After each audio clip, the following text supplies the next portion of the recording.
Truth bomb number 2 is that your right to educate your child is protected by the First Amendment. Right? Not someone else's right. They're your right as a parent. And it's tied to your parental rights. You get to protect, you get to educate your children. Not the government, not the judge. You. Right? The Supreme Court's been very explicit in this regard.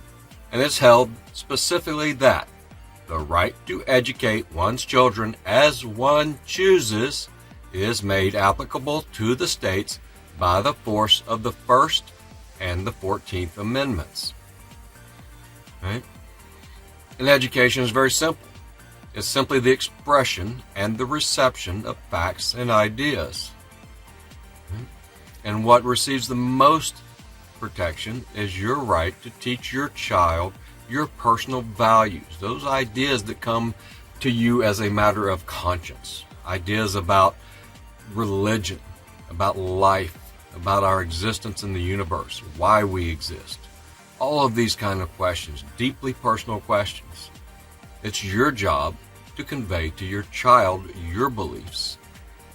Your ex has the same right and the same duty, and then your child gets to incorporate all of that in who they are as they grow up, and when they become an adult, they get to decide for themselves what their place in the universe is. And the foundation for that comes from the parents. Not from a judge, not from the state, not from the government, from two fit parents. And if a child has two fit parents, married or not, that child has a right to those two parents and has a right to learn equally from each of those parents. No judge has a right to get in the way of this. If you're fit, that judge has no authority to get in between. The First Amendment doesn't allow it. They come up with all kinds of excuses, but you need to know the Supreme Court says your right, your individual right to educate your child is protected by the First Amendment. And you need to stand up and present that to the court and require the court to treat your rights with the respect they deserve. So essential to the First Amendment is both the right to speak and the right to receive. The speaker has a right, the receiver has a right. Both rights are protected by the First Amendment. Speaking and receiving go hand in hand. So inherent in the intimate association between parent and child is the parent's duty to educate the child in a manner which preferably makes them productive citizens, but at least to a degree that keeps them from becoming a burden on others. Hold up. Your state statutes, however, are making you believe that the judge gets to override your values, morals, and teachings. And when he does that, he violates your right to be who you choose to be and to share that with your child and to develop your child in the ways that you decide are right for your child. And the attorney just says the judge has a right to do this because the statute says he does. And sometimes your rights are expressed in the form of duties and responsibilities. Ron's going to explain. The Supreme Court has expressed this duty in the following manner. The duty to prepare the child for additional obligations must be read to include the inculcation of moral standards, religious beliefs, and elements of good citizenship. This affirmative process of teaching, guiding, and inspiring by precept and example is essential to the growth of young people into mature, socially responsible citizens. That's the Supreme Court's words, word for word. That matters, okay? The Supreme Court says it. No state judge can overrule it or say it doesn't matter. We need to put it before these judges and demand that they respect it to the level that the Supreme Court requires. Now, in that statement, the words precept and example are critical elements of the holding. The word precept simply means by guiding rule. You're teaching your children guiding rules for life, precepts. What's more interesting than precepts in the child custody context is the example part of the statement. So how exactly does a parent teach their child by example if the state custody judge doesn't let them have any time with their child? or gives them only a certain kind of time. Any limitation on your time directly affects your child and what they can receive. It limits your ability to comply with your duty to educate your child. So, unless there is a way to teach by example without associating with the person you are teaching, this reference to example by the court means that your right to associate with your child for the purpose of educating them by example is protected by the First Amendment. Okay, children learn by watching what we do. They're always watching. Even when you think they're not watching, they're watching, and they're learning. They're seeing what you do and how you respond in all kinds of situations, from the most mundane, boring situations in life to the most important. They're always watching. They're always learning, right? And they take this to heart, even if they don't consciously recognize it. They take it to heart, and they will remember these things, many of these things, for the rest of their lives. And they will apply these things they learned in their adult lives in ways they won't even recognize. But nevertheless, they are there, and you are building this foundation.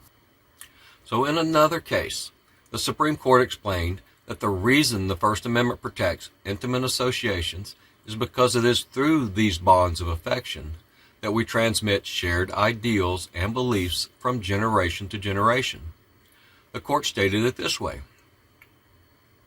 the court has long recognized that because the Bill of Rights is designed to secure individual liberty, it must afford the formation and preservation of certain kinds of highly personal relationships a substantial measure of sanctuary from unjustified interference by the state.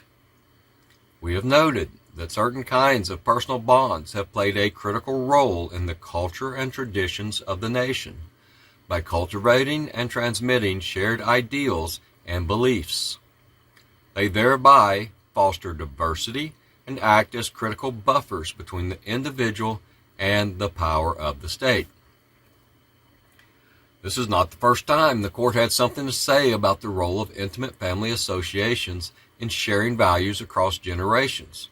Some years earlier, the court stated it this way: our decisions establish that the Constitution protects the sanctity of the family precisely because the institution of the family is deeply rooted in this nation's history and tradition.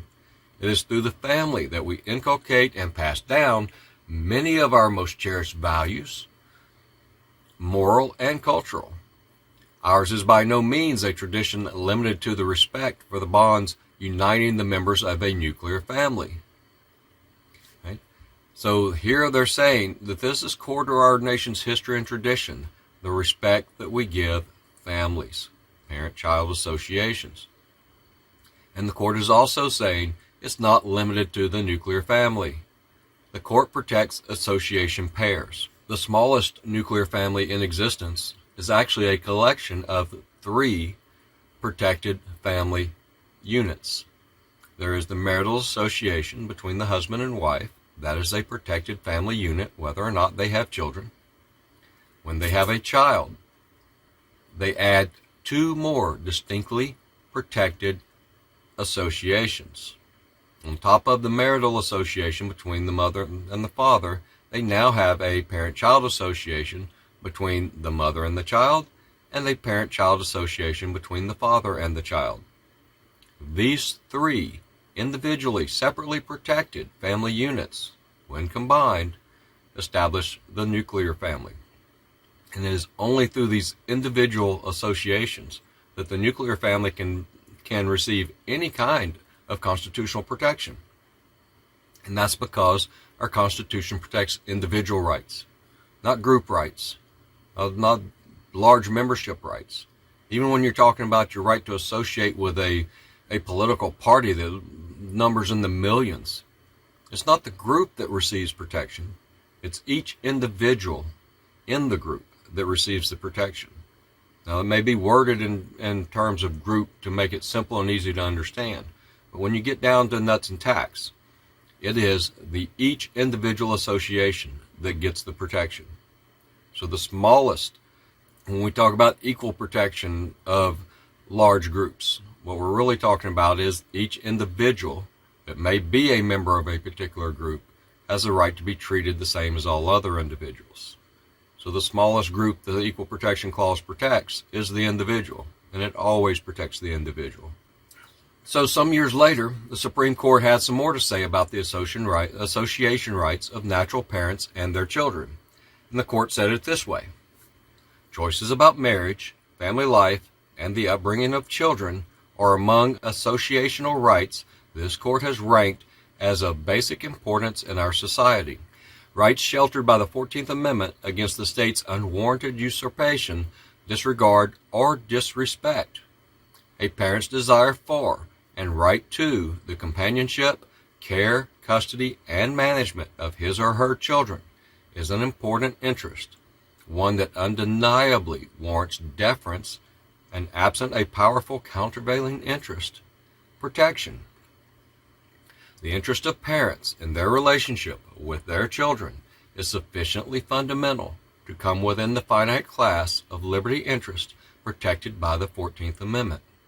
So here, the reference to the 14th Amendment is not a denial that the protected rights are protected by the First Amendment, but instead, it's a statement that the First Amendment protected rights are protected from the action of states because it is the 14th Amendment which applies constitutional limitations to the states. Before the 14th Amendment, the federal Constitution simply didn't limit the states. The 14th Amendment was put in place to compel the states to comply with our federal Constitution. So in the 50s, 60s, and 70s, when the Black Civil Rights Movement was really changing our nation, they faced two significant problems. One was that black people in general didn't really believe they had rights that they could fight for, and two, there weren't a significant number of court opinions or case law that would support the idea that black people had rights. So they had to do two things. First, people like Martin Luther King Jr. and churches, black churches all over the country, started talking to black people and telling them they had rights and teaching them they had rights and getting them willing to fight for their rights. And then people like Thurgood Marshall, who was a civil rights attorney and who later became a Supreme Court justice, the first black Supreme Court justice we've ever had. He was fighting the legal battles, and he was winning small case after small case in the appellate courts. So when he finally did get to the Supreme Court on the big civil rights questions for black people, he was able to win because he had that wide support of underlying small case law that all led up to that big win in the courts. And that's what we need to do in family rights and parental rights. We need to convince more parents that they should stand up and fight for their rights in the courts, and we need to get a lot of these small wins in the appellate courts that support the fact that we have civil rights that deserve to be protected, and then we need to push it all the way to the Supreme Court if necessary to get that sea change in understanding in our nation that says parents have rights, they're individual rights, they don't depend on marriage, and the courts cannot deprive them of their rights simply because they get divorced or choose never to marry.